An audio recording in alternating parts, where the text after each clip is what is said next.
Okay, so Stephen Lee's excellent essay, Why Did Weimar Democracy Collapse After 1929, from his book The Weimar Republic. Download this document, have it printed off and in front of you as I take you through it. It's so useful that I will take time on it, this will be probably 2 podcasts to get through it. Just to give you an overview at the beginning of the structure, the first part of the essay looks at the causes. It views it in terms of the long-term political causes, the long-term economic causes, and then the catalyst, the Great Depression, which is the sort of trigger, before moving on to the process by which democracy collapses, and he then analyses the process in terms of 3 stages, before concluding by looking at the motives of the conservative elites and the nature of Nazi popular support in this period. Okay, so let's just get into the details of it. Okay, so I'll just zoom in on the introduction. Okay, so traditionally there are 2 interpretations about why the Weimar Republic collapsed. Foredoomed because of its inherent flaws, so we've covered those, sort of like deep-rooted problems that were there before 1929 is one of the interpretations. The second interpretation is that it was killed off by an external calamity, the Great Depression. So the first one, the foredoomed because of inherent flaws, is basically saying, well, the reason it collapsed was because of long-term problems. It would have collapsed anyway, even if there hadn't been a Great Depression. The second interpretation is saying, well, no, actually it would have survived if there hadn't been a Great Depression. It was the Great Depression that killed it off. Now Lee, quite rightly in my view, points out that those interpretations are simplistic because they're monocausal. Any assessment of history, it is a combination of long-term and immediate causes.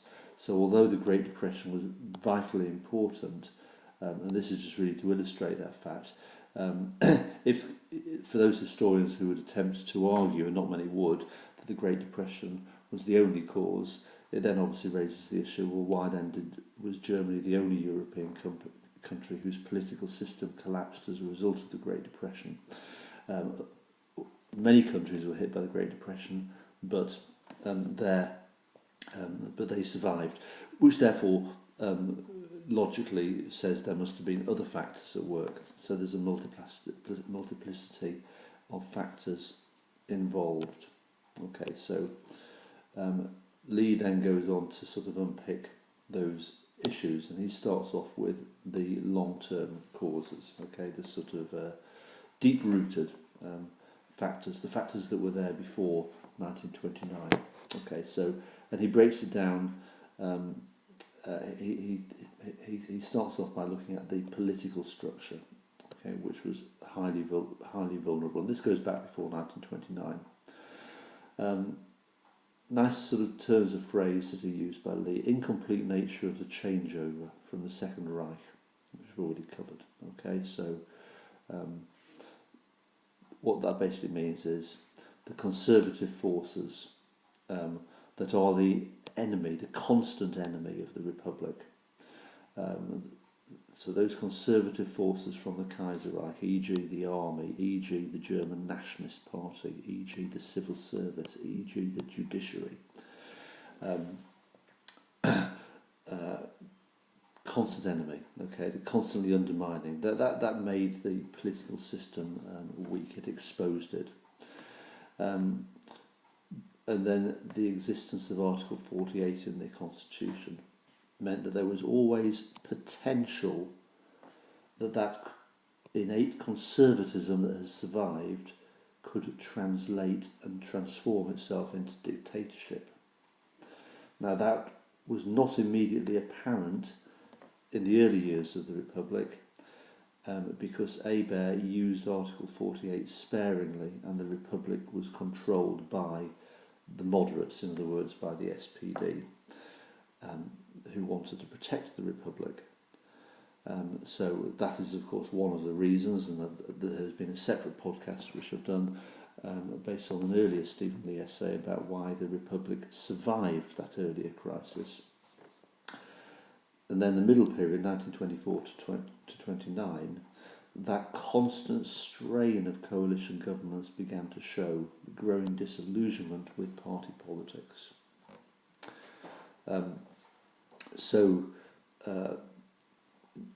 Not a simplistic sort of interpretation there, of sort of like deep-rooted issues that are going on there.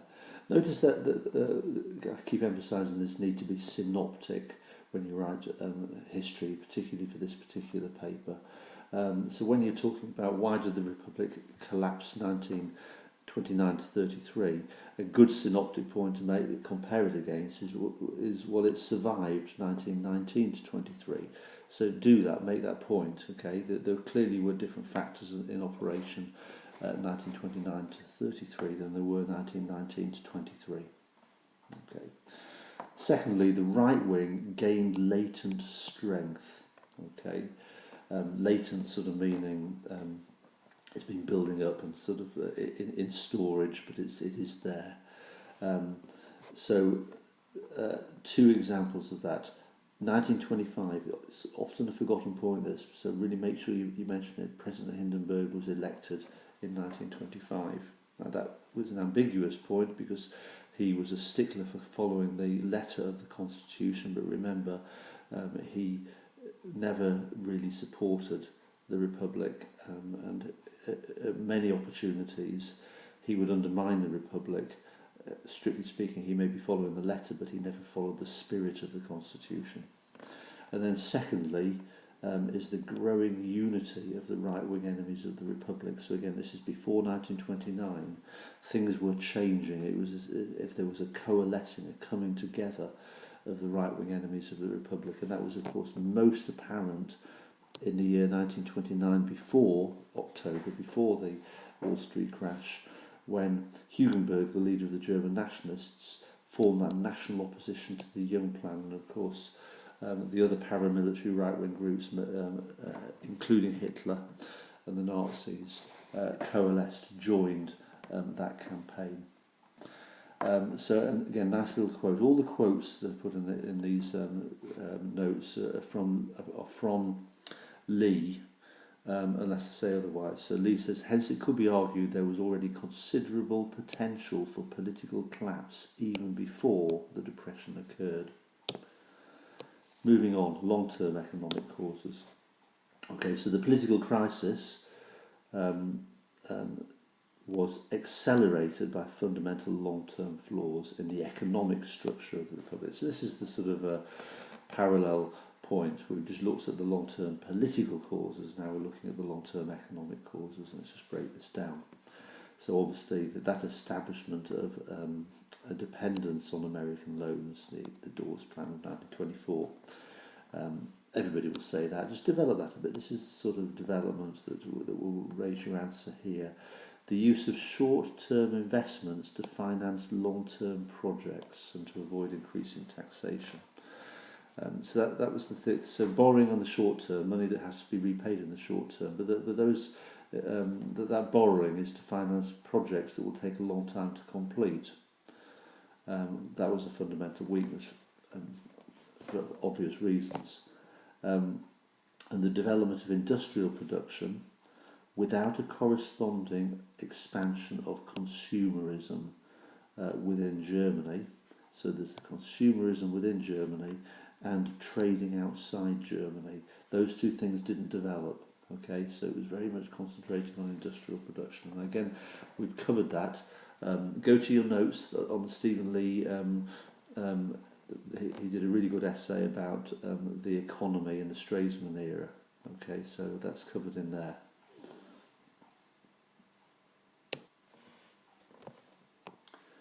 Again, a useful quote just to finish that off, that section. The strains of the Depression in 1930 and 1931 proved too great for Germany's political system to bear, yet this was not some sudden extraneous blow to a thriving system. Okay, extraneous, like an external blow. It was not something suddenly that came from outside that knocked a thriving system down. The point, just to conclude there, is that there were those underlying factors. So again, that's a useful quote to learn. So what then happened, of course, is the catalyst happened, the Great Depression. You've got this underlying long-term vulnerability, and suddenly that vulnerability was exposed. It was converted into collapse by the catalyst of the Depression. As between 1919 and 1923, the Republic faced another crisis, but this time it did not survive it. There's that comparison I made earlier, okay, which is a good one for you to make.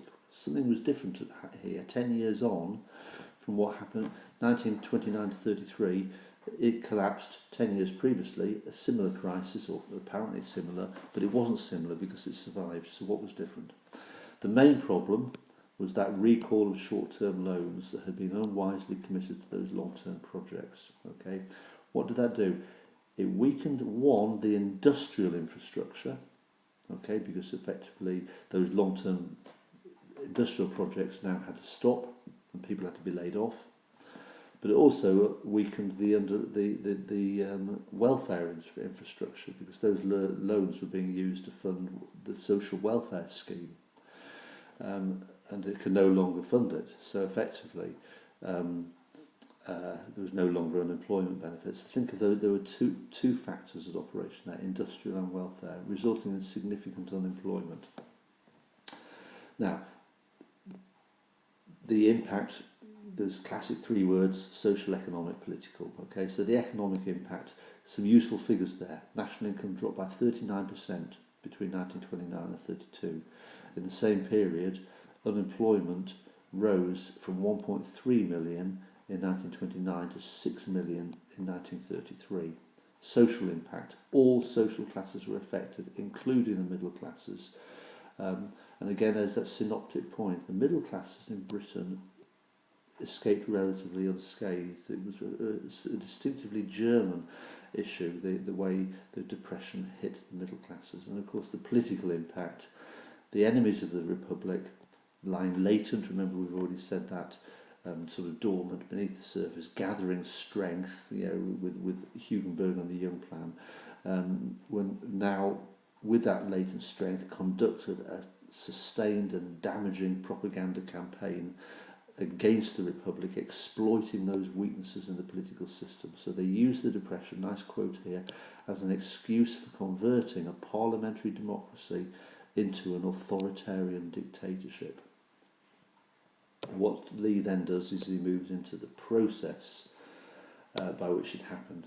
Now, usefully for revision purposes, he explains that it happened. The destruction happened in 3 stages. I would guard against saying that in the exam. It makes it a little bit too obvious you're using Lee, but certainly in terms of helping you learn it and explain it, think of these 3 stages, okay, which are in sequence, okay, chronologically. Stage 1 was use of Article 48 for lawmaking. Okay, so what basically happened then from 1930 to 32? Okay, so increased use of Article 48 as an alternative, of course, to what should be happening. What should be happening is the chancellors, the executive, the government, whatever you want to call it, should be submitting proposed legislation to the Reichstag for approval. Now, that increased use of Article 48 resulted from a deliberate campaign of the entourage, that nice word that, try to use it, the entourage of the sort of conservative elites who surround the president, people like Oskar von Hindenburg and Otto Meissner, Schleicher and so on, Hugenberg, von Papen. I mean, they've all got daily access. So including army leaders, okay, as I said, Schleicher. It was a deliberate campaign by that entourage to undermine the Weimar Republic by bypassing the Reichstag and taking draft legislation directly to the president to be authorised by presidential decree. And of course, Chancellor Brüning, the leader of the executive, the cabinet, also cooperated in that process. Now, the Reichstag initially, in 1930, resisted that process, quite rightly so. It's not in the spirit of the Constitution. So it voted to reject the use of Article 48 to force through the finance bill. That was the first occasion. And what then happened in July 1932 in response to that, Hindenburg responded to that attempt by the Reichstag to exercise its power by dissolving the Reichstag. Dissolving means closing it down and calling new elections. Now, Article 25 required the president to do that. Okay, if the Reichstag was dissolved, then new elections had to be called within 60 days. And that was the first of several occasions when he did this. Okay. Now what then happened, of course, is Brüning continued as Chancellor 1930, and that's to September 1932. What should really have happened is if the Reichstag, is if the Chancellor cannot pass laws through the Reichstag and is dependent on the President, effectively the Chancellor should be dismissed and a new Chancellor should be appointed. But that didn't happen. During this time, the Article 48 became the normal process for legislation. Hindenburg chose to support that unusual process, which by the letter of the Constitution was legal, but by the spirit of the Constitution shouldn't have happened for such a long period of time. So during this time there was a vestige of cooperation from the Reichstag. This is a really important final point before we finish this podcast.